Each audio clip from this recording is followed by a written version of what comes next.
Todos, agradecer aí o convite para estar palestrando sobre essa temática, né, de treinamento de força e potência para alto rendimento, meios e métodos. É com prazer estar aqui com vocês essa tarde e para poder compartilhar esse conhecimento. Bom, vou me apresentar um pouco, né, antes de tudo. Meu nome é Marcos Costa, não é Edna Cristina, tá? Eu estou aqui acessando meu computador e aí deu esse probleminha aí que acessaram, né?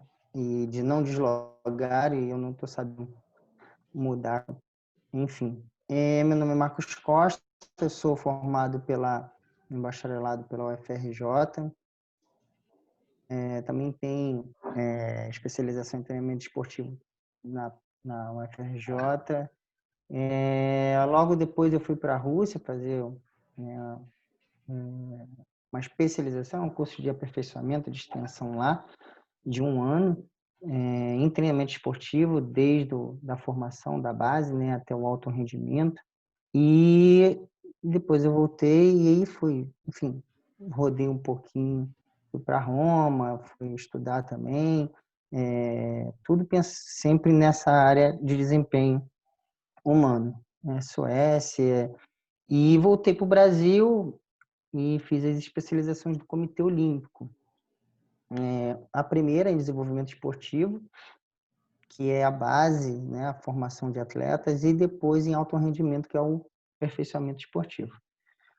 E tenho também, na pós-donar, né, a especialização em metodologia de treinamento para esporte de alto rendimento. Então, vocês podem ver que a minha vida é alto rendimento, eu já trabalho mais de 15 anos com atleta de nível nacional, internacional, e hoje trabalho com uma atleta olímpica que já está indo para a quarta Olimpíada, que é a Geisa Coutinho, velocista dos 400 metros.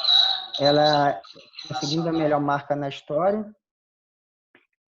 na prova, é uma das melhores da nossa história aqui no país. E também com a velocista, que é um talento aí, que está com tudo para ir para a primeira Olimpíada, que é da Bora Valente, mas ela é velocista dos 100 metros. Sempre trabalhei com força e potência, minha expertise em cima dessa temática. E eu vou trazer aqui o que, de fato, né, em relação a meios e métodos, a gente utiliza o treinamento de força e potência para esses atletas, ok? Então, novamente, eu agradeço a presença de todos vocês. Eu espero que vocês aproveitem bastante essa hora aí comigo, tá bom? Bom, esse aqui eu já falei, né? Um pouquinho do meu currículo. Aqui nas fotos eu estou com a Débora, estou com a Geisa, né? No comitê, com o Jadel Gregório, e eu na Rússia também. E aí eu vou introduzir a questão para a gente entender, essa parte, antes de falar de meios e métodos, vale dar uma recapitulada no sistema neuromuscular, questão da unidade motora, né? E desse reservatório, desse pool de neurônios que eu vou precisar aí entender essa dinâmica. Então, eu tenho uma unidade motora, que ela vai estar representando o motoneurônio e a alfa e as fibras, que são inervadas. E também esse pool, né, esse reservatório de motoneurônios. Eu tenho um tipo de fibras, né? Tenho tanto a tipo 1 quanto a tipo 2. Então, as tipo 1 são vermelhas, então as características delas são, né, principais, são bastante vascularizadas, né? Tem uma característica aeróbia, e é de contração lenta e fraca, vai de fadiga demorada. Diferentemente da tipo 2, né? Ela tem um aspecto aí branco, né? E ela ela tem uma característica anaeróbia, de contração rápida e forte, né? Mas ela tem uma fadiga mais rápida. Aqui a gente pode analisar, né, a diferença de um atleta de fundo, né, maratonista, aqui está o Vanderlei Cordeiro, e também o Usain Bolt, que é um velocista. no meio tem a parte intermediária que estão os corredores de meio fundo. Então, tem tanto de fundo, meio fundo, quanto de velocidade. Então, vocês podem perceber pela figura a disposição de fibras vermelhas e fibras brancas, né, de cada indivíduo caracterizado por essa prova. Pensando nesse recrutamento, a gente lembrando dessas fibras do tipo 1 e 2, né, as tipo 1 elas são recrutadas quando são esforços mais leves, e a 2 quando é um esforço mais intenso realizado. Todas na hora do exercício elas são, né, utilizadas, só que tem a questão da predominância. Então tem aqui, né, um corredor de longa distância, ele vai ter essa contração lenta por causa do tipo de fibra. Diferentemente do meio fundo de 400, 800 metros, 400 não, né? 400 é ainda velocidade prolongada, mas de 800 metros, 1.500 metros em diante, ali até 3.000 metros, a gente tem aí essa contração rápida, só que oxidativa. E dos tiros de velocidade de 100 a 400, mais 100, 200, de contração rápida ali glicolítica. Então, eu tenho aí essa dinâmica da taxa de fadiga, desde dessa taxa mais baixa até a mais alta, dependendo do tipo dessa fibra muscular. E essas fibras, elas têm uma questão de frequência, que a gente utiliza a unidade medida em Hertz, mas ela está totalmente ligada à questão de geração de potência, principalmente, né?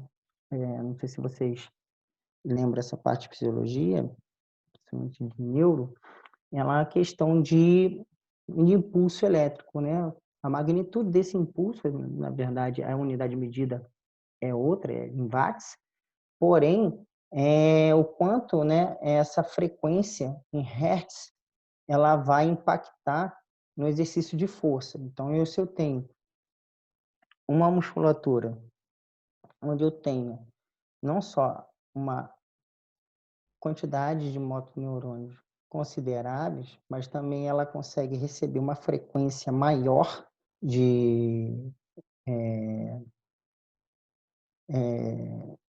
em quantidade, eu consigo recrutar de uma forma ótima para um exercício, por exemplo, de potência. Então, eu consigo gerar mais potência se eu tenho uma melhor frequência.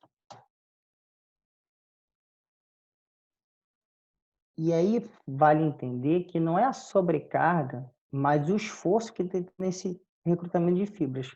Então, vou dar um exemplo prático. Por exemplo, eu tenho 2 atletas da mesma categoria, né, praticamente com o mesmo peso corporal. Só que um acelera uma barra com 100 quilos numa velocidade maior do que o outro. Então, tem tudo a ver essa questão da frequência, né, e de quanto ele consegue recrutar a unidade motora para aquela musculatura naquele exercício, diferente do outro atleta, que também acelera a carga de 100 quilos, só que de uma forma mais lenta. Então, assim, os dois conseguem levantar a mesma sobrecarga, porém, um levanta de uma forma, acelera essa barra de forma mais rápida. Isso tem a ver com essa frequência de ativação pelo motoneurônio. E aí está ligado a essa concentração, aí esse percentual de contração máxima, tá? Então, se eu tenho uma alta ativação, geralmente eu gero uma alta potência e diferentemente se eu tenho ela baixa, independente da fibra, se é tipo 1 ou tipo 2, tá? Eu separei alguns slides bem bacanas para vocês entenderem como que funciona no leste europeu. Quando eu fui para o leste europeu, foi uma quebra de paradigmas, né? Principalmente em relação a como que eles constroem campeões olímpicos. Então, começa desde cedo. Esse menino aqui tem 9 anos e está com uma sobrecarga de 90 quilos. E ele faz os agachamentos profundos. É um videozinho que eu deixei aqui para vocês. Então, ela é a base, a força é o pilar de todas as capacidades físicas. Ela é a base de toda atividade desportiva. Então, quando eu não treino força, ou não treino ela de forma adequada, nessa criança ela tem as fases sensíveis e as janelas de oportunidade para trabalhar isso. Se eu não consigo trabalhar, e a gente tem uma cultura que ainda precisa ser desmistificada, muita coisa em relação ao exercício de força, eu não consigo fazer com que essa criança, quando chegue na fase adulta e esteja entrando no alto rendimento, ela potencialize os seus resultados, porque ela perdeu esse momento que era propício para ela se desenvolver. E aí, no caso, a gente está falando da capacidade física de força. Tudo que é tensional já foi comprovado que estimula o desenvolvimento ósseo e muscular, né? Ah, mas não vai crescer? Vai crescer sim, tá? Obviamente, se você comparar com uma modalidade de impacto, como a ginástica olímpica, aí sim você tem, né, por causa do volume de saltos, esse crescimento comprometido, tá? Então, vai respeitar muito também a genética e a individualidade biológica de cada um, mas não vai atrapalhar o exercício de força, pelo contrário, vai estimular. Então, diversas variáveis fisiológicas aí são importantes para a força e potência e velocidade, né? Principalmente o aumento do diâmetro dessas fibras musculares de contração rápida.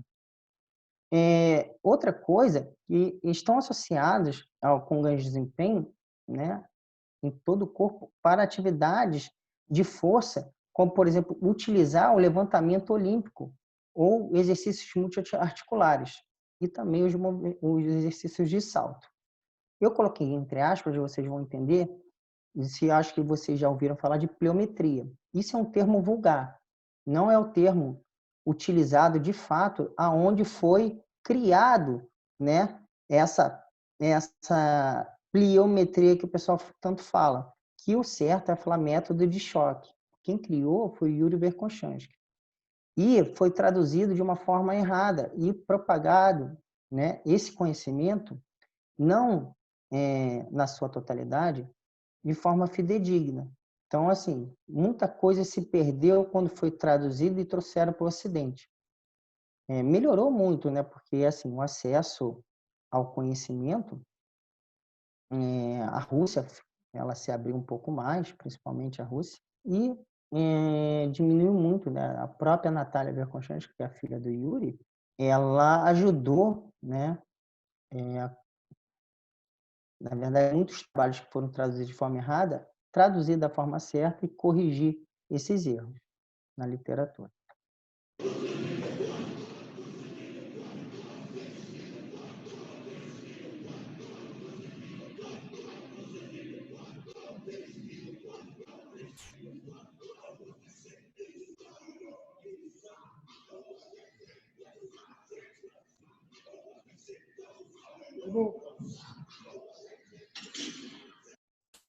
Então, vocês puderam ver que não tem problema algum. É algo muito comum, principalmente no leste europeu, crianças estarem fazendo força de verdade, né? Muitos adultos aqui no Ocidente não conseguem fazer um agachamento, né, com essa amplitude, com uma sobrecarga externa dessa. E aí, realmente, a gente conceitua a força e suas manifestações. Vou passar aqui, né? Força é a capacidade de superar uma resistência externa por meio de esforços musculares. Então, esse conceito é muito feliz. E o Platonov, que é um outro estudioso do leste europeu, se vocês puder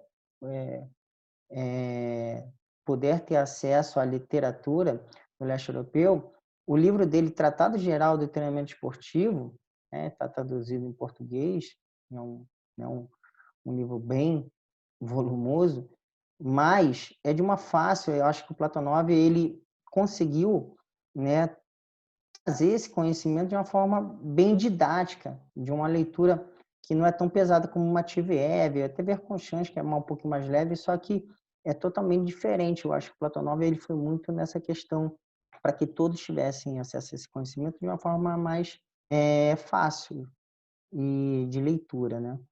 Então, ele também conceitua que resistência de força é a capacidade de resistir à fadiga em condições onde a utilização de força é prolongada, sendo identificada pelo volume do estímulo. Vale lembrar que resistência também está ligada à qualidade de movimento. Não adianta eu resistir, né, essa fadiga ao longo do tempo se eu perder qualidade. Porque aí a gente, né, supõe que o indivíduo está treinando para ficar cansado somente. Então, ele tem que suportar, né, essa fadiga por muito tempo, mas mantendo uma boa qualidade, como um maratonista. Ele corre os 42 km, mas com uma qualidade técnica de execução no movimento da corrida excelente. Diferente de um corredor que não está acostumado a fazer 42, chega nos quilômetros finais, principalmente, já, né, claudicando, já se arrastando. Então, isso não é resistência, né? Então, para a literatura de treinamento esportivo, você precisa manter essa qualidade. Outra manifestação que ainda tem muita controvérsia, mas tem um consenso também, é pela questão conceitual. Algumas literaturas dizem, né, mencionam força rápida, outros ainda força explosiva, e em alguns ainda é aceito potência. Porém, hoje, o que é mais aceito é força rápida e já está mudando novamente, que é a força de velocidade, ou velocidade de força. Então, quando vocês estudarem e tiverem acesso a algum conhecimento que vocês percebam essa diferença de nomenclatura, lembre que esses são sinônimos, dependendo do que vocês estiverem lendo. Então, ela está relacionada à capacidade do sistema neuromuscular de produzir maior força possível no menor tempo. Então, o tempo aí é determinante. Diferentemente da força máxima ou força pura, que ela vai representar a maior força disponível desse sistema neuromuscular para mobilizar por meio de uma contração voluntária máxima. Então, o fator tempo aí não é determinante. Por exemplo, um atleta está fazendo um levantamento terra com 200 quilos. Não importa se ele vai demorar para finalizar o movimento. O tempo aí não é desprezível. Diferentemente num levantamento olímpico, que o atleta ele é obrigado a entrar embaixo da barra, então ele tem que ir no menor tempo possível, senão ele perde o movimento e invalida.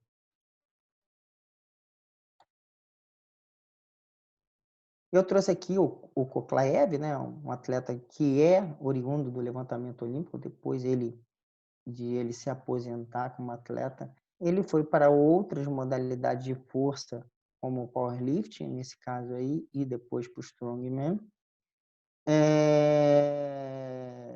E aí tem um peso, acho que de 417 quilos, em torno disso aí. E aí representa a questão que a gente acabou de falar sobre força máxima, essa manifestação. E essa força é entendida com relação à capacidade física do homem, né? A capacidade, e o Matveev tem essa leitura mais rebuscada, mais, né, pesada, diferentemente do Platonov. Platonov é objetivo e direto. Para você ler a literatura do Matveev, é algo que, para vocês terem uma ideia, até hoje o pessoal ainda no Ocidente, né, a grande maioria, não entendeu o modelo do Matveev de periodização. E aí abre isso, brecha para muita gente falar que periodização é antiquado, não serve para nada, porque não entenderam e acham que o Matveev falou de um modelo. Na verdade, ele falou de uma teoria. E aí pegaram um corte e aí falaram, não, a teoria do Matveev é isso aqui. Só que o modelo dele de carga distribuída é totalmente diferente. Se ele é realmente a literatura desse autor, que é o pai da periodização, ele que foi sistematizar a periodização, você vai ver que não é nada disso, e porém é muito rebuscada essa leitura. Então, para ele, a capacidade, né, a força de superar a resistência externa e de uma ação oposta a essa resistência por meio dos esforços musculares. E aí a gente tem aqui um atleta, né, que é o Koklaev.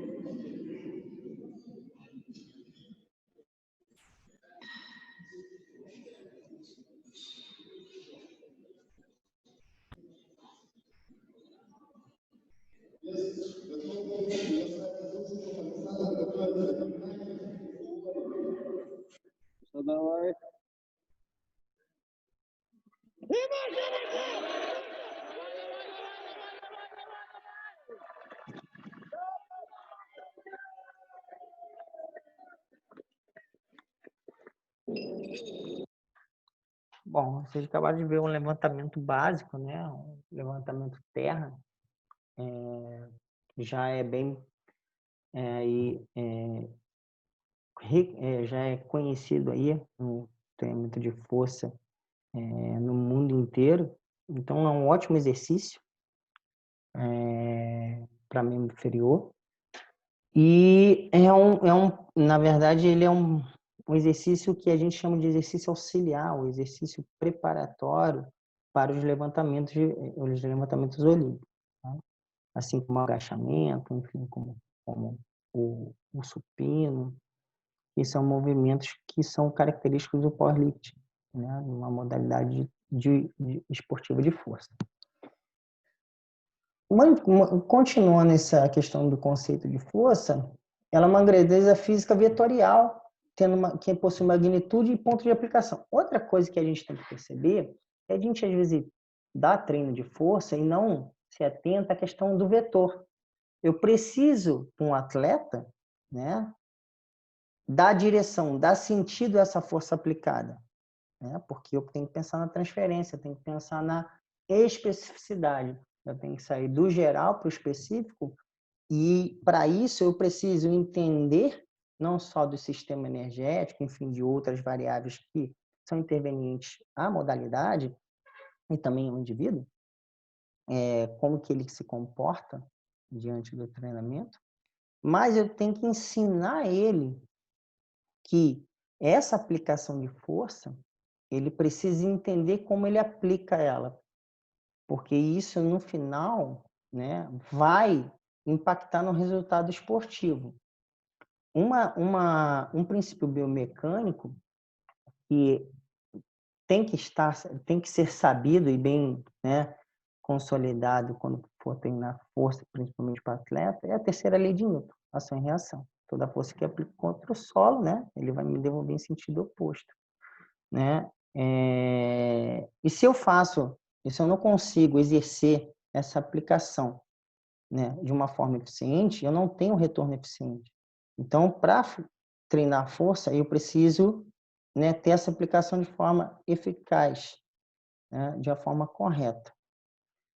Enquanto capacidade motora condicionante, né, a força, ela também pode ser definida como a capacidade de superar o seu pão de resistência externa por meio de esforços musculares, que a gente já falou do Platonov, e ela tem as suas manifestações em um regime isométrico, que é a parte estática, e sem alteração do comprimento dos músculos, do esforço, ou de regime isotônico, que é a parte dinâmica, que tem a alteração desse comprimento. Então, tem o estático e dinâmico. A gente sabe também que a força, ela vai depender, né, ela vai ser influenciada por alguns fatores, como sexo, idade, hora do dia, estação do ano, motivação, tá? E para gerar adaptações, sejam elas energéticas, né, sejam elas neurais, e sejam elas endócrinas. Então, quando eu for pensar no treinamento, e aí eu trouxe esse slide para você pensar, quando você periodizar, né, o ideal é que faça a periodização, que faça um plano, a planificação e a periodização está dentro da planificação. Faça escolhendo, né, entender da especificidade, né, desse princípio tão importante do treinamento, porque eu preciso saber que aquele meu exercício e aquele método meio que eu vou utilizar, eu preciso atender essas demandas aí, sejam essas adaptações energéticas, neurais ou endócrinas. Como o indivíduo vai se comportar em relação a esses estímulos?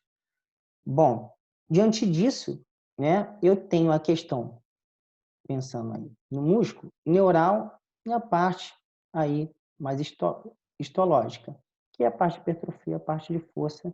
E aí eu tenho aí a subdivisão das manifestações, seja máxima, rápida de resistência. Pensando nessa ação muscular voluntária máxima, né, eu tenho a questão neural ou metabólica para treinar esse indivíduo. Se é metabólico, eu vou pensar num aspecto hipertrófico, se é tensional ou metabólico. Se é só neural, eu vou pensar em 3 aspectos, né? Quando eu for montar na minha periodização, elencar quais exercícios eu tenho que ter na minha sessão de treino. Esse exercício vai aumentar o recrutamento de unidades motoras, vai melhorar a coordenação intramuscular e intermuscular, tá? Se é rápida, a gente tem que lembrar que o aspecto neural, né, ele vai ter uma resposta maior neural do que metabólica, e de resistência ao contrário. E aí eu tenho esses conceitos de força e eu preciso saber o que eu vou fazer com eles. Então eu preciso entender dos fundamentos biológicos, dos componentes da carga, e eu estou falando de componentes da carga, é volume, né? A gente tem uns outros componentes que a gente chama conteúdo, volume e distribuição e organização dessa carga de treino, né? Então, por quê? Porque ela está ligada aos efeitos da carga de treino, que são os efeitos imediatos, efeito posterior, efeito sumário somatório e efeito acumulativo, né? Então, aí está muito ligado à questão da homeostase e de alostase. A diferença é que a homeostase ela é um estado ótimo dessa que a gente tenta alcançar. A alostase é o processo de que quando você entrou nessa homeostase, você precisa quebrar de novo, tá? Então, é um estado, algo momentâneo que precisa ser quebrado e dar um novo estímulo, onde acontece aí, assim, de adaptação geral, a famosa supercompensação, tá? Que a ideia aí foi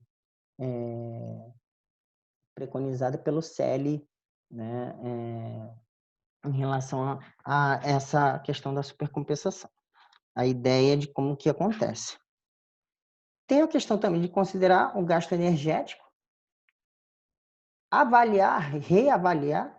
Então, eu tenho que estar constantemente aí controlando esse tema de força.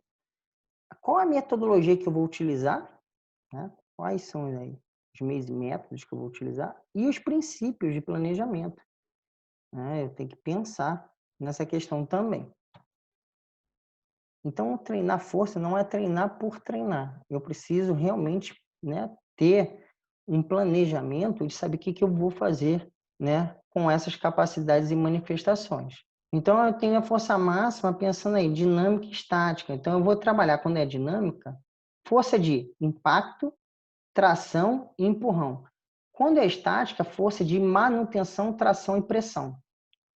Pensando em força rápida, eu tenho sprints, saltos, chutes, arremessos, e assim se faz também para a resistência de força. Então, vocês podem perceber que tem uma diferença.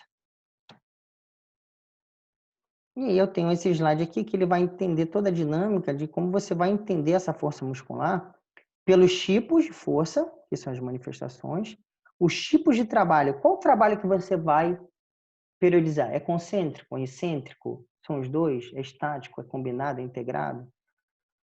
Qual o tipo de contração eu desejo para aquela sessão, para aquele microciclo, enfim, como você vai trabalhar isso? Isotônico, isométrico, isocinético, né? E o caráter dessa contração? É de velocidade cíclica ou acíclica?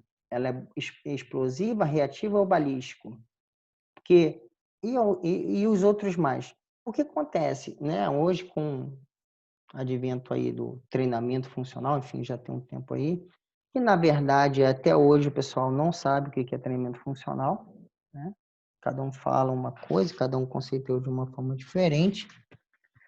E aí sai fazendo um samba do crioulo doido justamente na hora de periodizar, porque não sabe o que quer, né, em cada momento ou o que o atleta precisa em cada momento, porque aí você tem que pensar em princípio da individualidade biológica, da especificidade, enfim, outros aspectos para que você consiga montar a periodização da forma correta. Eu tenho aí o treinamento. Aí a gente vai entrar, né, daqui uns 2 slides, na parte meios e métodos. Então, eu conceituei força, né, mostrei aí a questão das manifestações dela, e aqui eu tenho os efeitos e a abrangência dessa manifestação, aí desse treinamento de força dessas manifestações. Eu tenho um efeito funcional, onde cai aí o funcional, né? O funcional apareceu. O funcional é tudo aquilo que eu dou propósito para um determinado exercício. Ele tem que ter um propósito, ele tem que ter um objetivo. Foi o que vocês viram nos slides anteriores. Eu preciso pensar, né, de uma forma mais aprofundada o que eu quero com aquele treinamento, com aquele exercício. E tem a parte morfológica, que é a parte mais estética, mais de hipertrofia, que é consequência de um padrão de movimento, de um movimento. Então, não, às vezes a gente está muito preso à questão do fisiculturismo, né, da pessoa do bodybuilding, que tem que treinar bíceps, tem que treinar tríceps, peitoral. Isso já há muito tempo. Enoka, ó, acho que é 1986 ou 1988, ele já mostrava que isso não é a verdade. Não tem que pensar em músculo, mas tem que pensar em padrão de movimento. E aí essa ideia do funcional amarrou bem até a questão do padrão de movimento. E tem a abrangência, que aí vai cair mais para a periodização. É um exercício geral? É um exercício transitório, parcial, que está ali entre o geral e o especial? Existe exercício especial? Existe. Exercício especial é aquele que se aproxima do exercício competitivo ou exercício específico.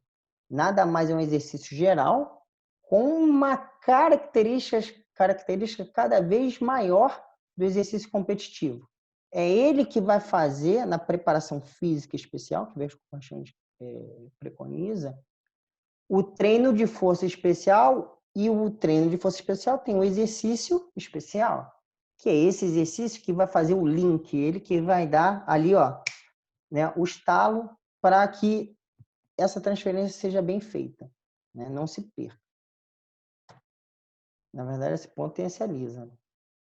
Eu tenho as relações, acho que essa pirâmide é bem conhecida, das manifestações, das formas de força, como elas se relacionam. Eu tenho a base força, né, dessa pirâmide, onde eu tenho a força máxima e a força rápida. E quando eu estou no ápice, eu tenho cada vez mais uma característica de resistência, seja ela de força máxima, seja ela de força rápida. E os métodos de treinamento de força, né, pelo raciocínio aí moderno, eles entendem o seguinte: para eu, né, desenvolver um treinamento e utilizar um método, primeiro eu tenho que pensar em preparar o aparelho neuromotor, aumentar o recrutamento de unidades motoras e fibras musculares. Segundo ponto, otimizar a velocidade muscular com ótimo nível de potência. Terceiro, melhorar a capacidade metabólica com o objetivo de resistir à fadiga muscular na prática, novamente frisando, com qualidade de movimento. E aí, nesse aspecto fisiológico bioquímico, o músculo ele tem que gerar grande força, que é recrutamento ótimo, contrair-se no menor tempo possível e resistir a um volume que eu acabei de falar, de movimento com qualidade. Então, é assim que a gente pensa, né? A primeira coisa que a gente tem que ter é esse raciocínio, para depois a gente sentar e começar, né, a desenhar, colocar esse design de todo o treinamento desse atleta, seja ele de qual for a modalidade. E aí eu penso, né, nessa ideia de força e potência. Treinar é empregar a forma e aumentar a sua capacidade de gerar força, aumentando a potência. Então, é o quê? Elementos daí da potência. Potência, né? Força vezes deslocamento sobre tempo. Então, eu tenho a aplicação da força, energia, a transição da distância, agilidade e a redução do tempo, velocidade. Então, se eu penso na fórmula, eu penso nesses aspectos. Energia, agilidade, velocidade. Lembrando que a agilidade, né, ela está também ligada, a gente não pode ligar o fator de imprevisibilidade, porque senão a gente acaba treinando velocidade de deslocamento, né, multidirecional, e não pensa em agilidade, porque agilidade eu preciso da tomada de decisão.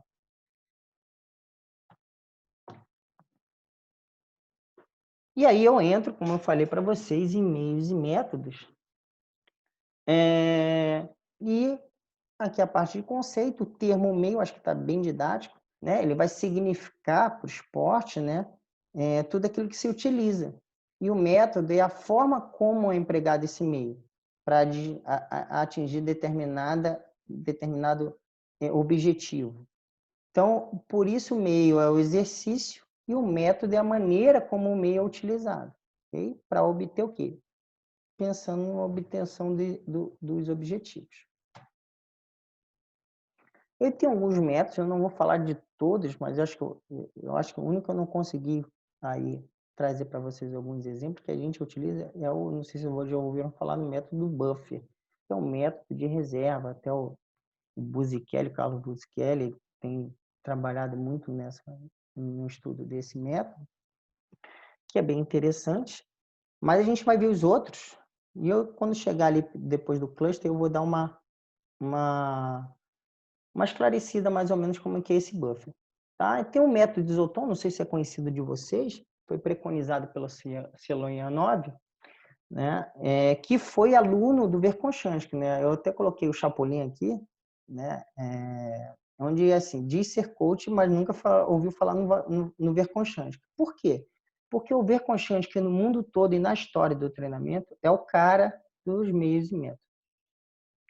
Ele é o cara que inventou os principais métodos de treinamento de força e potência para o esporte de alto rendimento. Então, método de choque, que é o chamado vulgarmente de pliometria. Método complexo, que é utilizado aí no Ocidente com a nomenclatura de PPA, potencialização pós-ativação. E o treinamento de força especial. Tem mais um que eu não vou falar porque não é temática nossa, mas ele traz aí o treinamento antiglicolítico, tá? E vou falar do outro, que é o método Isoton, que é super importante, né, na questão do trabalho para hipertrofia. Vocês podem ver aqui o Isoton, ele vai trabalhar fibra lenta. Todos os outros métodos de treinamento de força para hipertrofia são em cima da fibra rápida. O Celoyanov, através, né, de muitos estudos, né, muito tempo com vários, e com atleta e não com pessoa comum, preconizou esse método. Eu tenho até aqui o livro, não sei se vocês conseguem ver, né? Em que ele mostrou, por A mais B, que funciona realmente. Outro método é o GVT, que é bem já famoso aí, no meio, que vai trabalhar fibra rápida, mas que é utilizado bastante no alto rendimento. O método Cluster 7, o Buffer, o complexo que eu já falei, e o método de choque. Os meios que a gente utiliza são os levantamentos básicos, o LPO, que é o levantamento de peso olímpico, os saltos, sejam verticais ou horizontais, o TFE, que a gente vai utilizar no treinamento de força especial, o exercício especial, que eu falei já um tempo atrás, anteriormente, e os sprints, como que a gente melhora essa questão de aceleração e de velocidade máxima, que vai ajudar, dependendo da modalidade, muito no treinamento.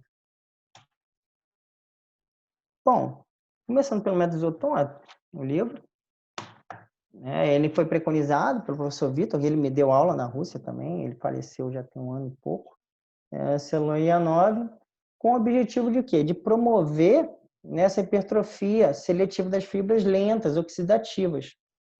E qual a ideia do Isoton, né? A primeira ideia é que ele preconiza. Eu preciso causar uma acidose, uma alta acidose, né, para reduzir esse pH e assim ter alterações endócrinas, para potencializar uma liberação de hormônio GH. E isso vai propiciar, né, vocês vão ver no slide depois, todas as sinalizações para a expressão de gene de hipertrofia na célula. Tá? E o Isoton, ele não trabalha fibra rápida. Uma das coisas legais é que, por exemplo, o que caracteriza o Isoton, e está em amarelo aí, é principalmente a amplitude reduzida. Você não tem relaxamento muscular. Isso faz com que o quê? Cause uma oclusão vascular natural. Não preciso de, né, manguito, enfim. O pessoal inventa umas coisas aí. Né? Tem até o aparelho do Katsu, mas não é achado em qualquer lugar. Mas a ideia é a questão de oclusão vascular, mas de uma forma natural. E consegue fazer isso. né? A intensidade geralmente é de 10% a 50% do RM, né? Para você persistir em exercício durante 30 a 60 segundos em cada supersérie. Essa supersérie ela varia de 3 a 6. O intervalo geralmente é de 10 a 15 minutos de um exercício para o outro. Por exemplo, se eu fiz uma supersérie para agachamento, eu tenho que esperar uns 5 ou 10 minutos para que eu recupere e volte a fazer outro exercício. Porém, esse descanso é ativo. Número de séries, dependendo do indivíduo e da treinabilidade dele, eu tenho de 7 a 12 séries. Treinos na semana, né, de 1 a 2 ou mais. Porém, né, e se eu, por exemplo, treinei questão de membro inferior, eu vou dar dependendo do que eu fiz, 3 a 5 dias aí para voltar a fazer de novo.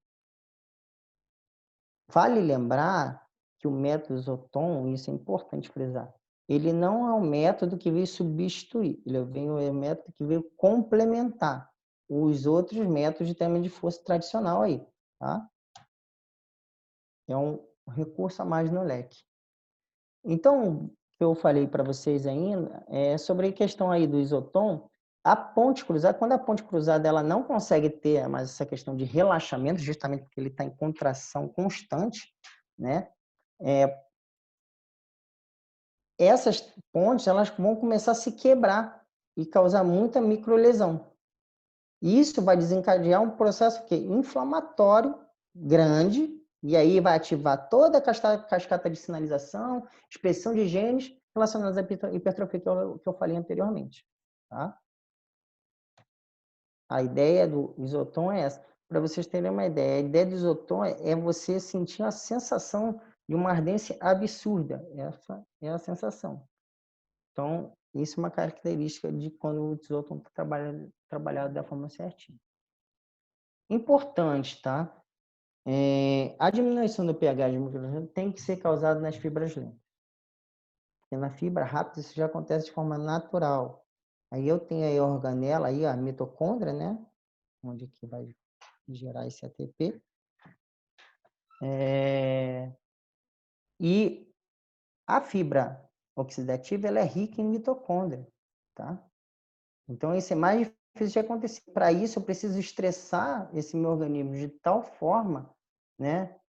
Para que realmente eu consiga trabalhar a fibra e com o método tradicional de força, que vai trabalhar a fibra rápida, eu não consigo.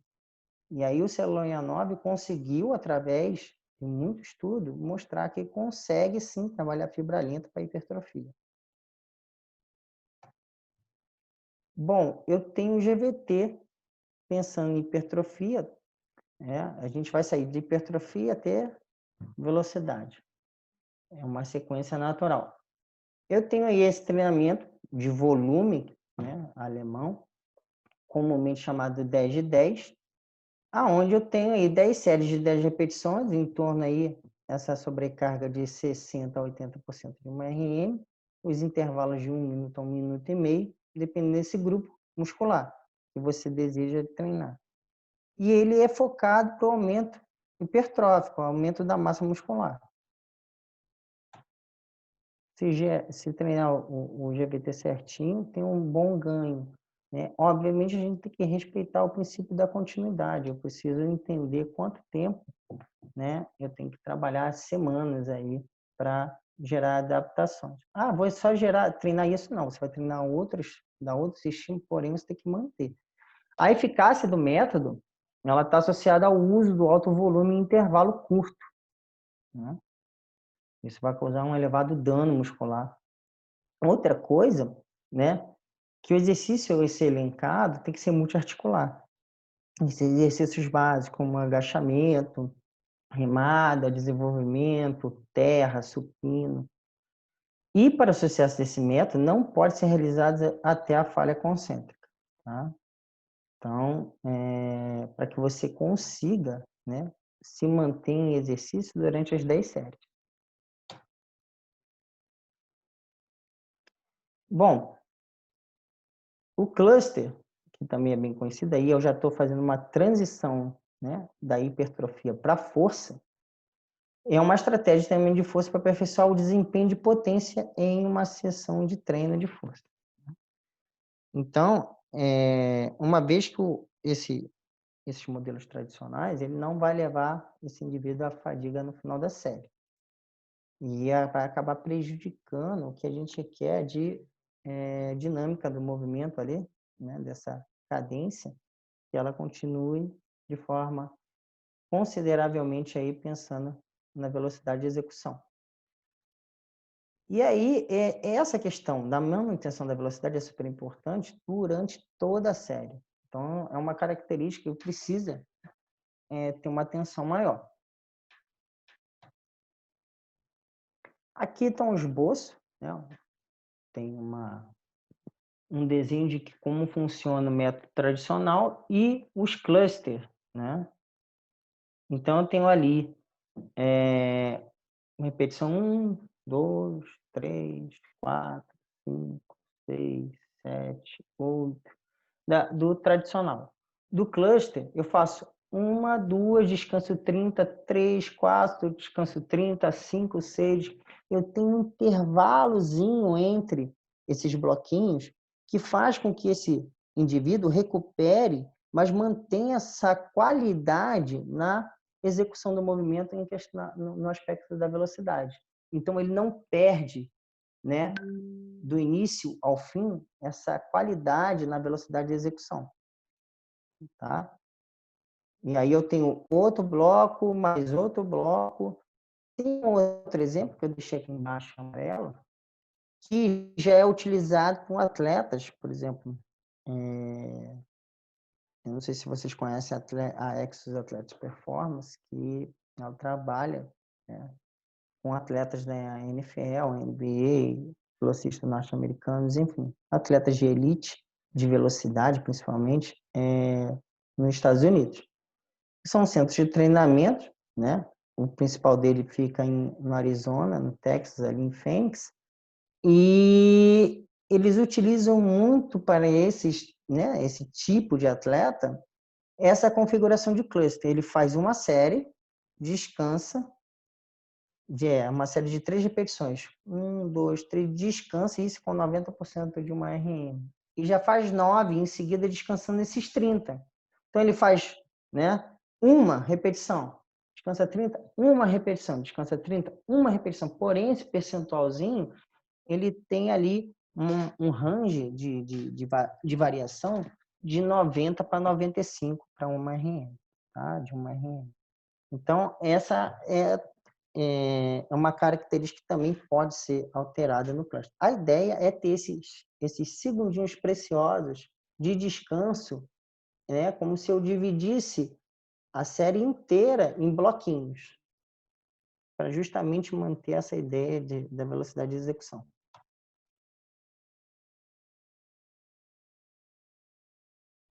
Bom, eu tenho um método complexo, aqui chamado, tá, de potencialização pós-ativação, por isso que eu deixei entre aspas. Eu vou colocar o conceito mais do leste europeu, tá? Porque é algo que eu tenho que trazer para vocês novo, fazer um contraponto, né? Um contraditório, para aqueles que já conhecem potencialização pós-ativação. Na verdade, ele veio do método complexo, porque o método complexo que foi preconizado primeiro pelo Verconchant, tá? Como uma das formas de organizar a preparação de força especial, que se compreende a execução simultânea e permanente de um conjunto de meios da preparação de força especial unidos com a base de interação imediata do organismo. Como que eu vou trabalhar esse método complexo, professor? Bom, os objetivos. Eu tenho que converter esse trabalho em uma dose programada de influências no treino, né? Primeiramente, para mobilizar, em segundo lugar, a corrente potencial energética do organismo em um efeito, né? Com o fim de obter um efeito aí adaptativo concreto e essencial. O russo, aonde ele anda, nasce grama, né? Então, assim, tudo que é bem feito, eu estudei com a Natália em Roma 4 meses, eu perguntei a ela, eu pedi para ela ser minha orientadora, e ela falou assim, quanto tempo você tem disponível para o estudo? Eu falei, estava pensando, professor, em 1 ano, a gente tentar ir. Ela falou assim, ó, em mínimo 2 anos, porque Eu não consigo concluir nada sério se eu não tiver um corte realmente longitudinal com esse atleta. Então, eles estudam a fundo, né?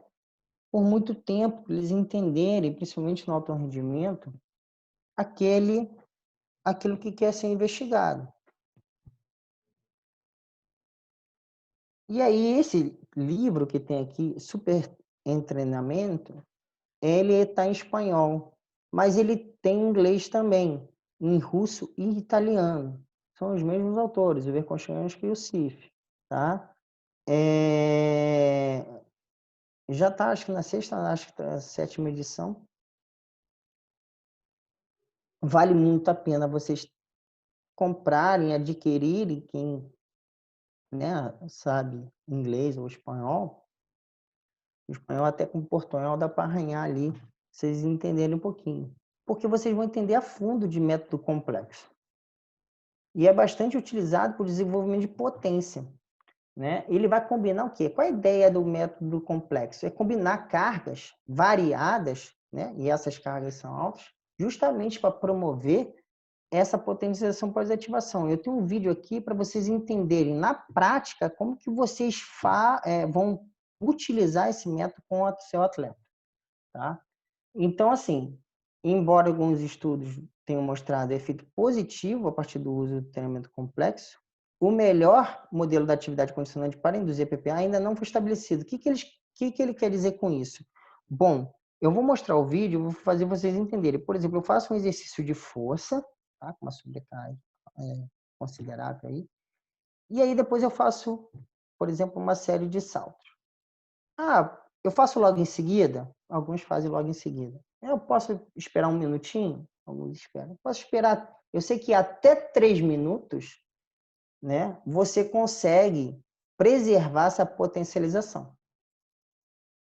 Após 3 minutos, você começa a perder.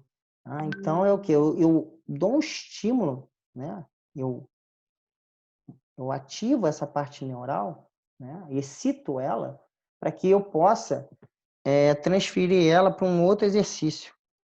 Tá? Então, eu vou mostrar aqui para vocês, na prática, isso.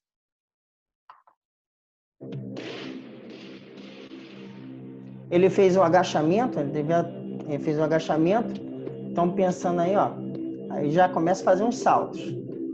Vê que é um salto muito bom, porque ele sai bem do chão, ele contato com o solo é o menor possível, tá? Agora ele está fazendo um agachamento lateral para melhorar a impulsão lateral dele.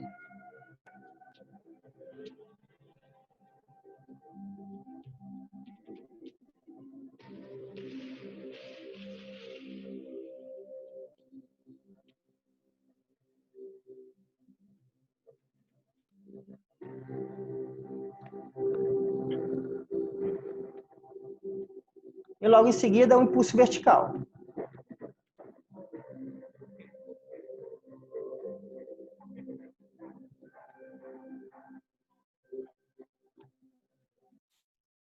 Então, vocês puderam ver o que é realmente um método complexo. Ele tem essa característica para o treinamento de potência. E ele é muito efetivo. Muito.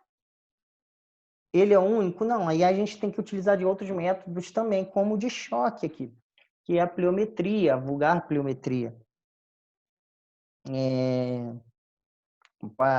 Esse livro é muito bacana, do Verkhoshansky também, Método de Choque, é o quanto o cara salta, né? E eu conheço um atleta, o Thales, eu trabalho em Pinheiros, e o Kiosk, que é o treinador dele de salto em altura, ele coloca o sarrafo em uma altura de 2,5, acho que até 2,10, para ele fazer o salto, né, vertical correndo. Então ele colocava 2, 3 sarrafos, ele vinha correndo e passava por cima do sarrafo com 2,5 até 2,10.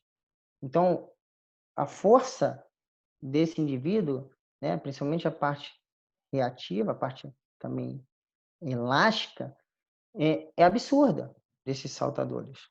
Às vezes você pensa até que não é um ser humano ali, é algo de outro mundo. Mas isso né, o esporte ele vai exigir que o treinamento possibilite isso, mas utilizando o quê? Os métodos corretos. Quer treinar rendimento e alto rendimento, precisa sair da caixa. Então, o método de choque, a performance de movimentos esportivos, elas vão ver, né, potência muscular, elas dependem disso. E aí, o regime de treinamento com método de choque e o de ciclo excêntrico concêntrico são, né, estratégias aí que vão desenvolver essa questão de potência. Então, quem preconizou foi o Verkhoshansky, né, a questão aí de a capacidade reativa do neuromuscular para acumular energia, ele identificou isso e viu que isso é treinável, justamente para potencializar essa energia adicional numa subsequente contração muscular.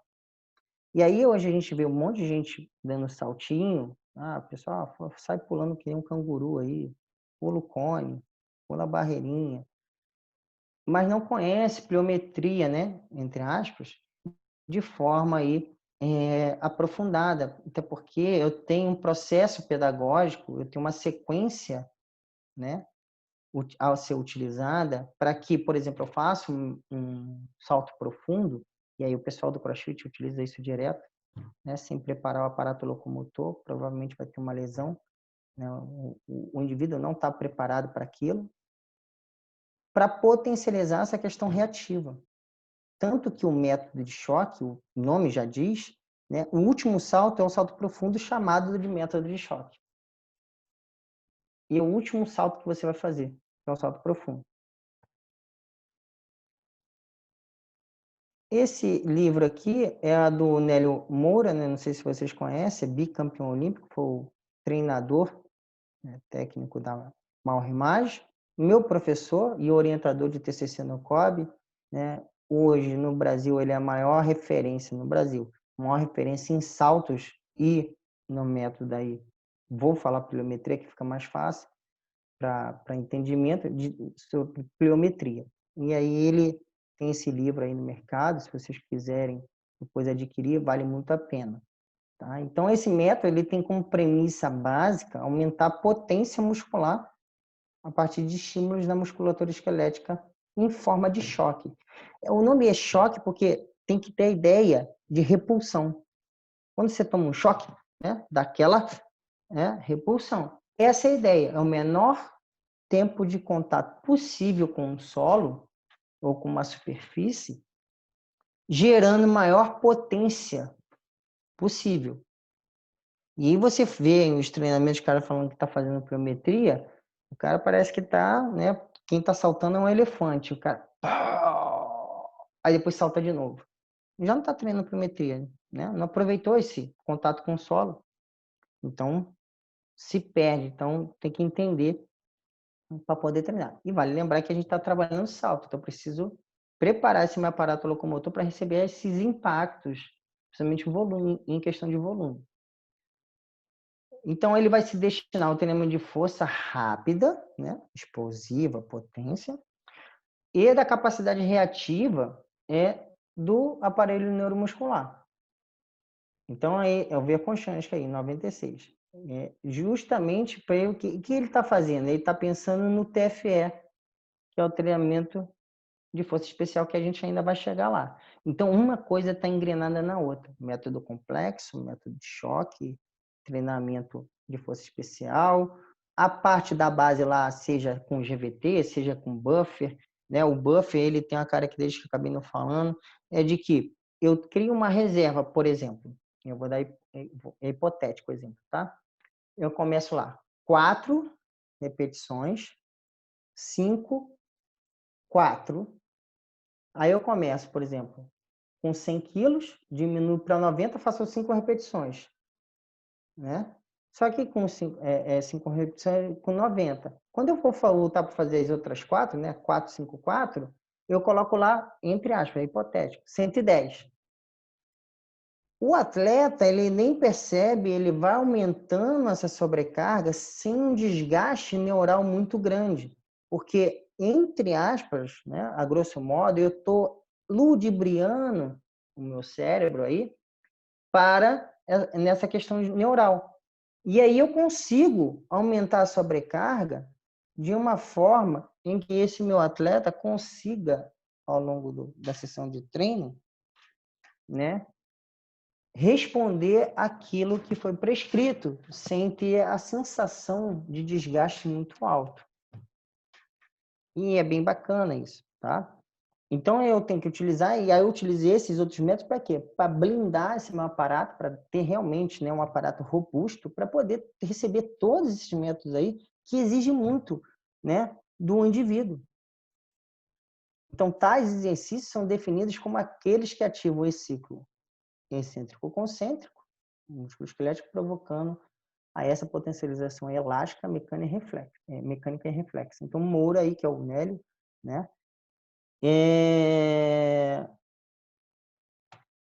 que falou. Então, assim, agora a gente vai voltar no Berconchante. Então, são esses caras que são as referências em pliometria, tá? Não adianta, a literatura tem que beber da fonte. Para entender de um treinamento, você tem que ir na fonte certa. Então, Verconchante já ressaltava o quê? Que o número, por exemplo, de saltos de profundidade que eu falei, que é o último salto a ser feito, né, numa sessão de treino, vai depender muito de quê? Da qualificação e da preparação desse atleta. Se esse atleta não está preparado para receber um salto ou para executar um salto profundo, ele vai machucar. Ele vai machucar. Imagina uma pessoa comum.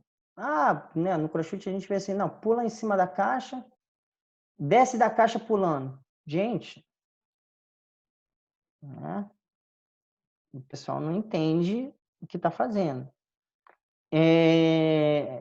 Vamos lá. E aí eu tenho assim, né? Ele fala que não deve exceder 40 saltos numa sessão de treino, né? Justamente aí para aí você não... E o atleta com menor potencial de 20 a 30 repetições, para você preservar esse indivíduo. Então, o Nélio Moura foi até que é legal, peguei esse trecho dele, do Chu e do Plumer também, é que foi um estudo em que eles mostram que assim, os exercícios têm sido tão populares que faz uma crítica, né? Que chegam a ser considerados sinônimos de hiperpliometria, o que não parece ser adequado. Quer dizer, muita gente está usando, falando que é pliometria, né? Esse estudo deles mostra isso, e na verdade não é, porque não está respeitando aquilo que eu falei, o menor contato possível com o solo, a parte de reatividade. E aí eu vou mostrar mais um videozinho aqui, é o Nélio, né?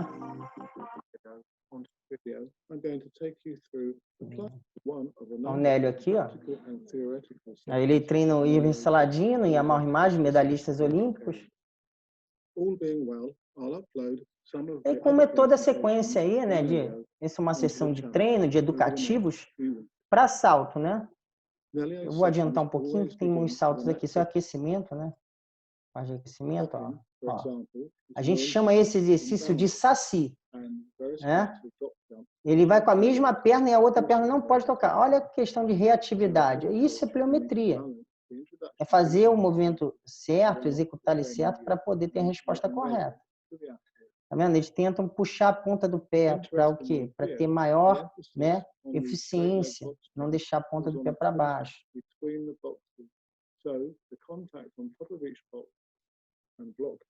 Esse é um salto profundo. É um educativo, né?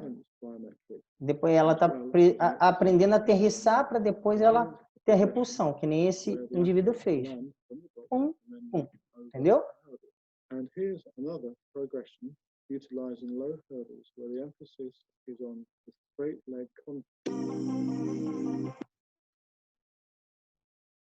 E aí eu tenho aqui um atleta, e eu tenho a sequência, né? Vou passar aqui a sequência rapidinho, que é salto parado único, salto múltiplo, múltiplo com deslocamento, salto com sobrecarga, né? Com a barra nas costas mesmo, saltar. Vai matar a coluna do cara. Não, não vai matar a coluna do cara, vai melhorar ele. Na verdade, porque esse cara já foi preparado para chegar aí, tá? Não é da noite para o dia que o cara vai fazer um salto, tanto que tem uma sequência. E por último, um salto profundo. E aí você vai ver aqui, ó, o atleta como é que salta, sai do chão, ó.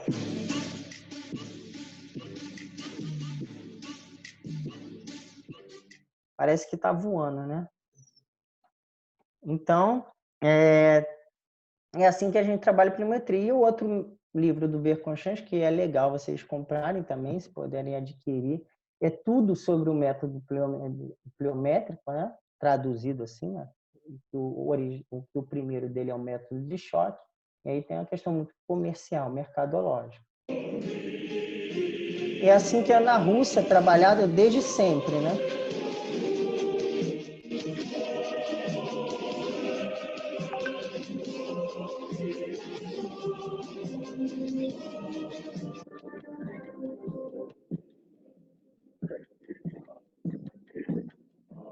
Olha o Saci de novo.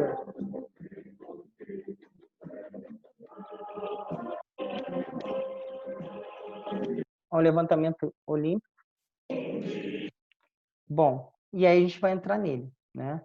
Que é o outro meio, agora a gente saiu de métodos e vai entrar nos meios, tá? De exercício, para quê? Para potencializar, juntamente com esses saltos, né?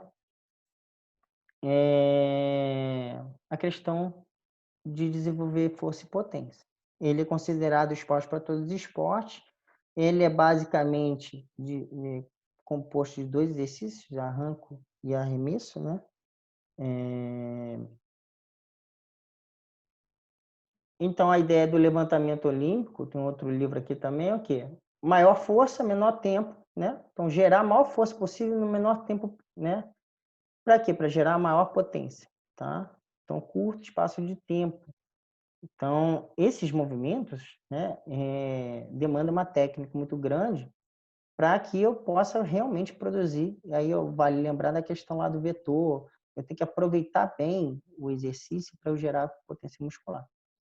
E, por exemplo, os atletas que bem treinados, eles suportam até 3 vezes ou mais o peso do seu corpo, como aqui, ó. Como que eu começo, ó. 40 килограмм. 40 килограмм, 40 quilos. Держи. Levanta. Deixa, levanta. Então, começa assim, né? Você vê aqui. Então, ele desafia constantemente o sistema nervoso central. Então, para isso, você precisa de uma concentração, para que haja uma sincronia de movimentos, né? Como você integra vários movimentos, principalmente a questão de aproveitar a tripla extensão, tornozelo, joelho e quadril, que é onde realmente você vai ter aquela, né, questão da terceira lei de Newton, de aplicação de força contra o solo, para me devolver sentido contrário. E aí eu tenho eficiência. A maioria dos esportes, 90% praticamente, sai da postura atlética, que é a postura mais ou menos suspensa, né? Onde eu tenho a maior eficiência da tripla extensão. Logo, eu tenho maior produção de potência, eficiência na produção de potência. Então, são exercícios do levantamento olímpico que são inerentes a ele. Então, tudo a ver, incluir ele como meio no meu treinamento, seja qual método que for. Se é um método flexo, enfim. Se é um método lá de choque, eu posso fazer salto com levantamento, né? Então, constantemente, desafio. Como que eu posso fazer salto com levantamento, professor? Coloca, por exemplo, 2 anilhas do lado, tipo de 20, de 25, e aí o atleta no meio, ele vai ter que entrar embaixo da barra, só que ele vai ter que fazer esse salto, né? Ou então uma caixa na frente ou atrás. Quem conhece o levantamento olímpico tem o split jerk, ele vai ter que subir nesses caixotes ao mesmo tempo, né? Então, desafia muito esse indivíduo, melhora todas as questões aí que a gente tem que falar. Bom, e o LPO, ele é para todo mundo, né? Ele é muito democrático, ele não segrega ninguém. Desde o mais jovem até o mais idoso, seja atleta ou não. Isso que é bacana, é um meio que pode ser utilizado também por fitness. Mas tem que conhecer bem. O LPO, ele apresenta um baixo índice de lesão justamente pelo quê? Pela atenção na técnica. Então, né, você precisa, né, tem premissas no levantamento que a gente chama paciência. Para quê? Para que esse indivíduo consiga executar o movimento com qualidade, sem o viés de alguma lesão. Esse é um estudo que eu mostro aqui para vocês, né? Índice de lesões a cada 100 horas de participação, né? Ele foi conduzido em 100 escolas na Inglaterra, de língua, assim, países de língua inglesa, na verdade, e fornecer uma base bastante significativa aí de vários esportes praticados na idade escolar, e foram avaliados que hoje, né, a probabilidade de lesão a cada 100 horas, né, dentro, né, das escolas, desses esportes praticados nas escolas, o LPO é um dos que tem mais baixo. Ele só perde por tênis e o vôlei lá, né, na questão lá nos Estados Unidos. Então, assim, diferente do futebol, do basquete, até do atletismo, da educação física escolar. E a gente sabe que no meio esportivo a força é fundamental. E o LPO ele vai desenvolver a potência, né, pensando em capacidade intra e intramuscular. Além da questão de unidade, do desenvolvimento de unidades motoras que eu vou mostrar no próximo slide. Olha só que legal. Ó. Essa é a posição de hang que ele vai sair, ó.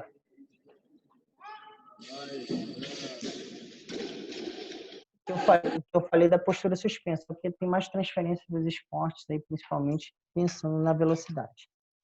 Então, aqui eu tenho o slide do recrutamento, do envolvimento de unidades motoras. Eu tenho os movimentos isolados, e em amarelo e laranja eu tenho ali os levantamentos básicos, como supino, bench press, né? Good morning, que é o bom dia.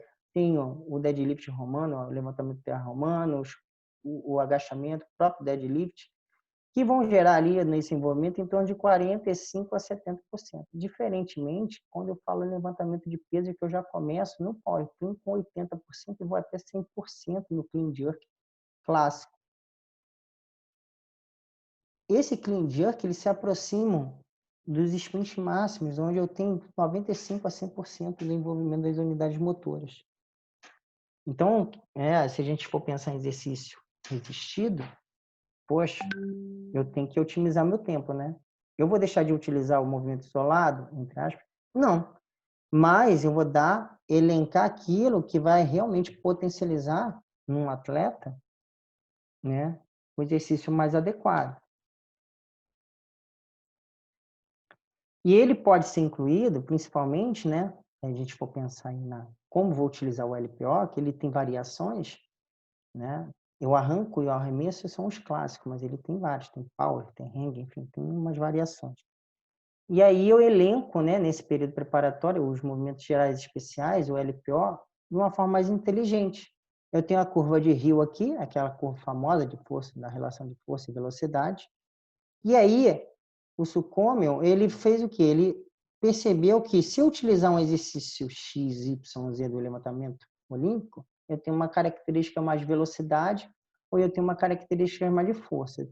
Dependendo disso, eu tenho uma transferência maior para determinada modalidade esportiva. Vale a pena aí, tem a referência aí, depois vocês estudarem, darem uma lida nesse artigo. E aí fica mais fácil para o treinador, para o preparador físico, saber o que ele quer usar. Ele fica meio perdido. Pô, tem tanto movimento, qual que é que eu uso? Para que eu uso? E esse estudo ajuda muito aí saber o que você pode usar, né, para um esporte de combate, para um esporte de endurance, enfim. Então, por exemplo, o atletismo e a grande maioria dos esportes de campo e quadra utilizam o arranco suspenso e o clean suspenso, que está nos desenhozinhos aqui, o split jerk. O split jerk é o único que eu não coloquei aqui, mas o arranco suspenso, esse da verdinha, né? Aí que ela está no meio da coxa, ela vai fazer uma entrada. Na verdade, é um hang power snatch, né? Ali ela faz, depois o clean suspenso também, que é o segundo bonequinho ali, está na mesma postura de hang, aqui é o afastamento dos braços diferentes, só que ele vai fazer um encaixe, que é a primeira parte do arremesso. Para depois sim fazer o split jerk, que é a segunda fase. O split jerk é como se fosse coringa, serve para tudo, tá, gente? Porque é um momento de muita explosão, principalmente para empurrar. O arranco de potência, o power snatch, que já vai vir lá de baixo, não a postura de hang, e o clean também de potência, seria o power clean, vindo do solo, são movimentos que os lutadores devem utilizar, seja ele de grappling ou seja ele striker, né? De soco e chute. Opa, o que eu fiz aqui?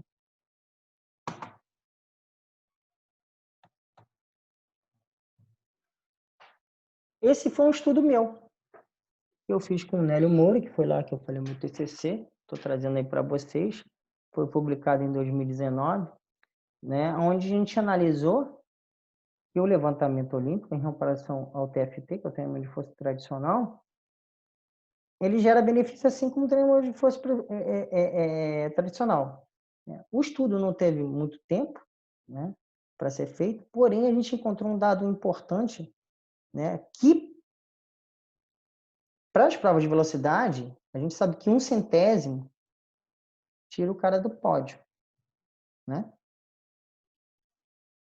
Para a estatística, para o tratamento estatístico, não fez muita, né? Aí o estudo mostra que não teve tanta significância em comparado ao treinamento tradicional. Porém, quando a gente analisou, né, de uma forma como treinadores, e quem estava na banca até o Antônio Carlos Gomes, que é hoje, né, o maior nome em treinamento esportivo no nosso país, que foi aluno do Verconchães, que é aluno do Mativev, enfim, né, fez mestrado e doutorado com eles. Ele viu, ele falou assim, não, ele é super considerável e significativo porque isso, né, determina quem vai ganhar a medalha ou não. Porque ele melhora a aceleração. Então, teoricamente, quem sai na frente na fase de aceleração, né, aproveita melhor essa fase de aceleração, que é até os 30, 40 metros, numa corrida de velocidade, tem a maior probabilidade de chegar na frente. A gente sabe que tem um cara fora da curva chamado Usain Bolt. Ele sai mais atrasado, porém ele chega primeiro. Mas, né, como toda regra tem exceção, ele é exceção, mas isso é uma ideia bacana que o estudo que a gente fez trouxe e elucidou aí para a gente aí do atletismo.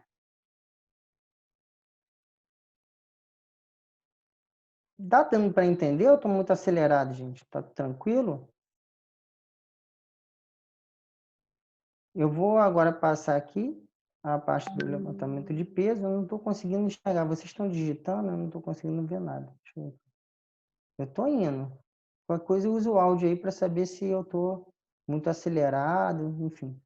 Eu tenho aqui também a questão do, né, para vocês verem esse atleta aqui, como o levantamento de peso é tão técnico.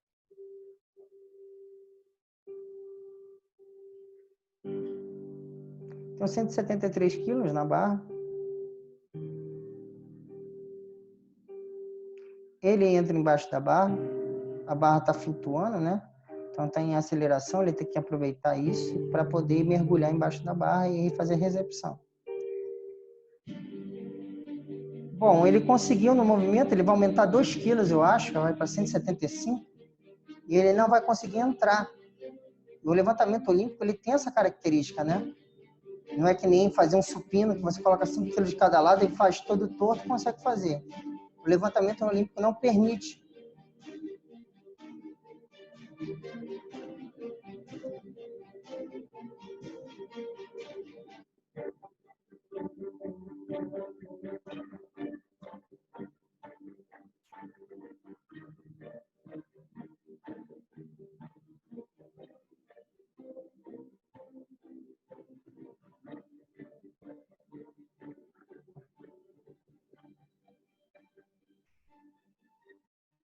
Vocês podem perceber que o nível técnico, né? Câmera lado a lado, é praticamente o mesmo time, parece que, né? Se repete. E ele vai fazer agora um overlay de uma câmera sobreposta para vocês perceberem que um atleta de alto rendimento, a técnica é tão apurada, né? Que a gente leva em consideração aquelas 10.000 horas de treino que automatiza, né? A plasticidade cortical desses atletas é enorme.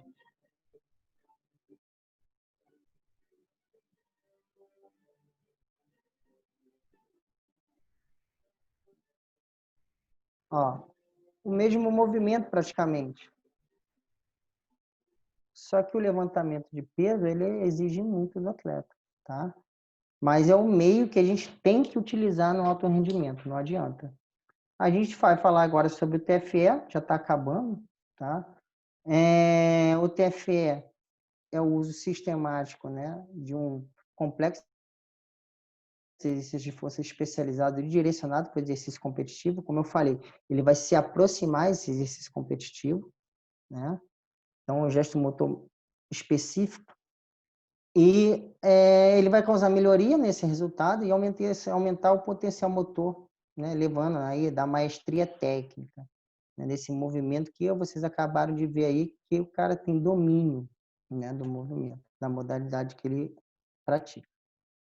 Esse é um outro livro do Verkhoshansky.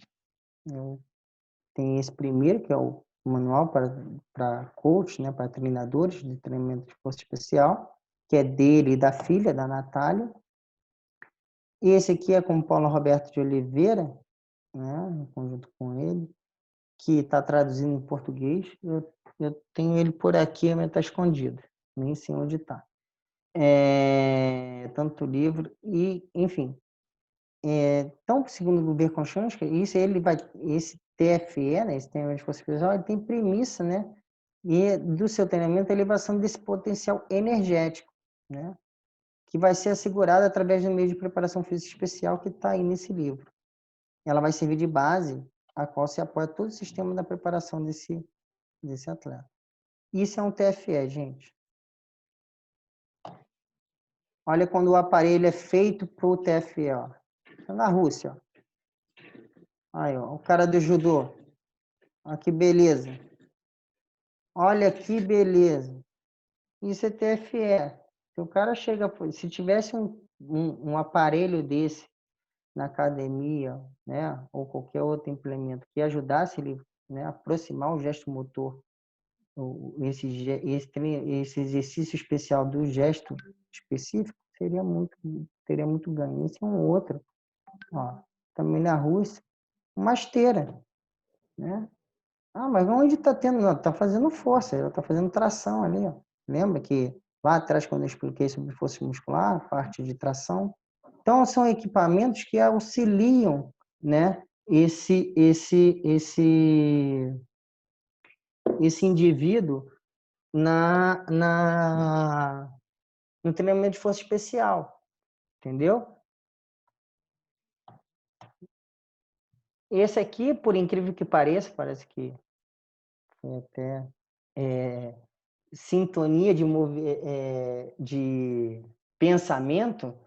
A atleta que está aí no vídeo agora é a Geisa, né? Coutinho, a velocista. E ela acabou de me ligar, vou deixar ela assistir um pouquinho a palestra, provavelmente ela vai me perguntar alguma coisa sobre treino.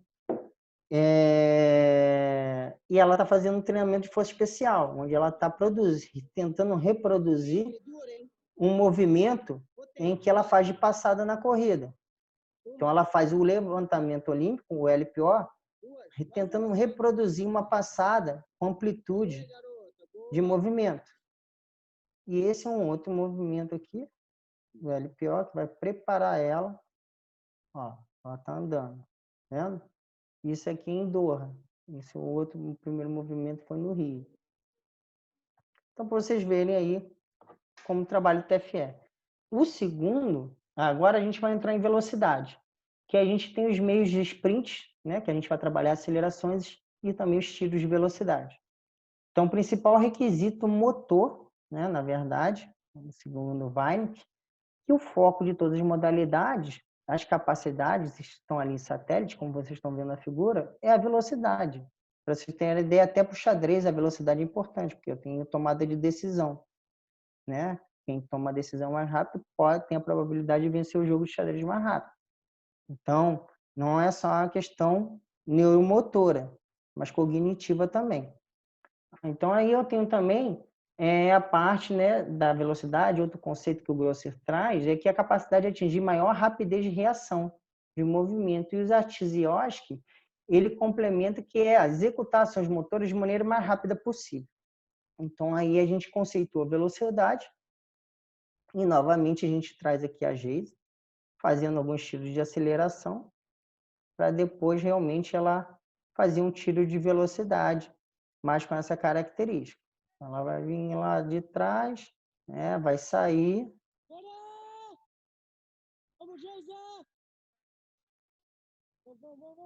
Que é totalmente, né, específico Então, a gente vem do geral para o específico, como eu falei, nesse treinamento. Bom, gente, eu apresentei aí os meios e métodos que a gente utiliza no alto rendimento. Espero que vocês tenham gostado. Essas são as nossas referências aí, que eu trouxe para vocês, né? São bastante referências aí, principalmente do leste europeu, né? E meu contato aí de rede social, quem quiser me seguir. Agradeço a presença de todos, espero que vocês tenham gostado. É muita coisa no alto, muito conteúdo para o alto rendimento e eu tentei aí trazer em 1 hora, eu acho, um pouquinho mais para vocês de conteúdo sobre isso. Como eu saio aqui agora, eu não sei. Professor, vamos lá. Já já o senhor sai. Só um minutinho. Tem umas perguntas para o senhor aqui, você viu? Não vi nada. Eu fui direto. Vamos lá. Os meninos aqui gostaram da aula, estavam falando aqui comigo no privado, algumas pessoas. Fantástico, aqui está dizendo o Edinaldo. O Décio, meu velho. O professor é bem novinho, bicho. Negócio de meu velho. Então, professor, tem umas perguntas. 42 anos, Mas não parece não, professor. Ô, professor, tem duas perguntas aqui. Eu acho que... Aqui, vamos lá. Deixaram aqui os meninos... Eles querem saber sobre a musculatura abdominal no treinamento de força. Diástase abdominal. Já ocorreu algum caso grave em atletas? Assim, é porque a gente treina o abdômen, né? A gente pensa no core não só como abdômen, a gente pensa em glúteo, cintura escapular, cintura pélvica, parte torácica, como um todo esse cintural. Eu, pelo menos no atletismo e no levantamento de peso, eu já trabalhei também com esporte de combate, e eu nunca tive problema em relação a isso, né? Porque já feita a periodização pensando, né? Construir esse atleta aí para que ele não tenha do abdômen. A gente sabe que a força vem do centro para a extremidade. Ele é super importante aí para o atleta. Então, eu, na prática, nunca tive, assim, nenhum problema em relação comigo, né? Particularmente comigo. Entendi. E o Edinaldo está perguntando aqui se o treinamento especial, portanto, procura simular o movimento do esporte com sobrecarga. Então, a ideia é essa, né? Mas, assim, é aproximar, não é substituir. Ele vai aproximar, ele não é igual, ele só vai se aproximar. Obviamente, pode trabalhar com uma carga externa ou até mesmo com o peso do corpo, tá? Mas ele não é um movimento competitivo em si. Entendido. Bom,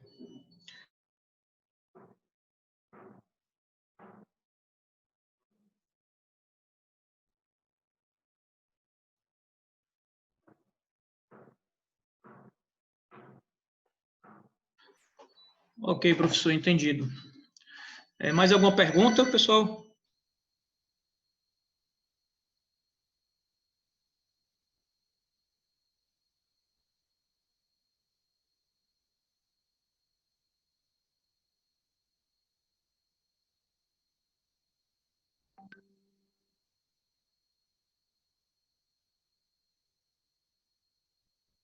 Então, José, a alostase é o processo da quebra da homeostase, que é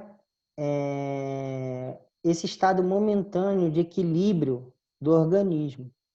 Então, quando eu periodizo, eu penso nesse estado, que é onde eu tenho, né, aquele determinado platô na adaptação e uma resposta. E quando eu começo a não alterar essas respostas mais, eu tenho que ter esse processo de alostase para justamente quebrar esse estado de equilíbrio e gerar novas adaptações, novas respostas. Entendeu? Que aí é onde eu vou ter essa questão de supercompensação.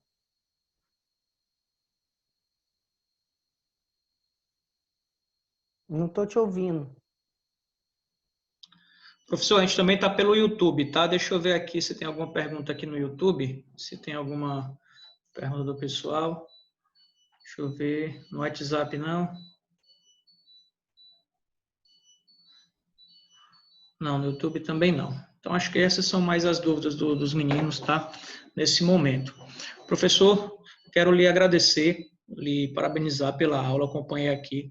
E o Brasil ainda tem muito que evoluir na parte de treinamento. Percebemos assim, uma grande diferença entre a forma que se leva o treinamento na Rússia. Não é à toa que eles são uma potência mundial no esporte, principalmente agora quando se tem Jogos Olímpicos. Existe essa discrepância muito grande de valorização do esporte, né? De realmente dar condições para que existam esse desenvolvimento científico, técnico, biomecânico, tudo. Nós estamos em realmente um distanciamento muito grande do que acontece no cenário do leste europeu e também no cenário americano. Realmente estamos além disso. Mas não que o nosso conhecimento seja inferiorizado, pelo contrário, temos muitos profissionais com bastante capacidade, o que precisa mesmo é mais investimento dos órgãos, das autoridades, para poder desenvolver o que esses profissionais têm potencial, né? Acredito que a partir daí, sim, a gente consegue trabalhar um esporte competitivo, um esporte realmente voltado para o recreacional, trabalhando todas as vertentes do esporte dentro da área escolar, da educação física, de um modo geral. Sim. Né? E, pessoal, essa aula vai ficar gravada, amanhã vai estar disponibilizada para quem não pôde assistir. Agradeço e parabenizo pelo Dia do Profissional de Educação Física, foi dia 1º, professor Marcos Vinícius, mas essa é a semana do Profissional da Educação Física, então lhe agradeço muito pela sua participação. Essas aulas que estão tendo meio-dia e à noite, elas são nessa semana de homenagem, nessa semana de comemoração ao Dia do Profissional de Educação Física, que realmente é um profissional que tem ganho muito espaço. Eu também sou da área, sou formado em Educação Física, gosto demais, amo demais minha profissão, e valorizo muito esse lado de levar o conhecimento para as pessoas, tá bom? Então, professor, muito grato. Aqui está sem sua foto, né? Eu que agradeço. Não conseguiu substituir, né? Pois é. Mas sem problema, tá bom? Professor, depois eu vou chamar no privado para lhe pedir alguns dados para a emissão do seu certificado, tá ok? Tá ok, então. Obrigado. Eu que agradeço a todos vocês e ao convite, em especial aí a você para poder participar do evento, tá bom? Eu sou o Marcelo Oliveira, que falou do senhor, viu? Marcelo Oliveira. Ele foi comigo para amigo de longa data. Pois é, nosso amigo aqui também. Profissional também. Viu? Oi, professor, Valeu, muito obrigado. Então. Pessoal, bom almoço aí, para quem não almoçou ainda. E aí, uma boa tarde e à noite vem mais conteúdo, beleza? Obrigado, professor, mais uma vez. Boa semana aí para você. Até mais, pessoal. Com Deus. Tchau, tchau.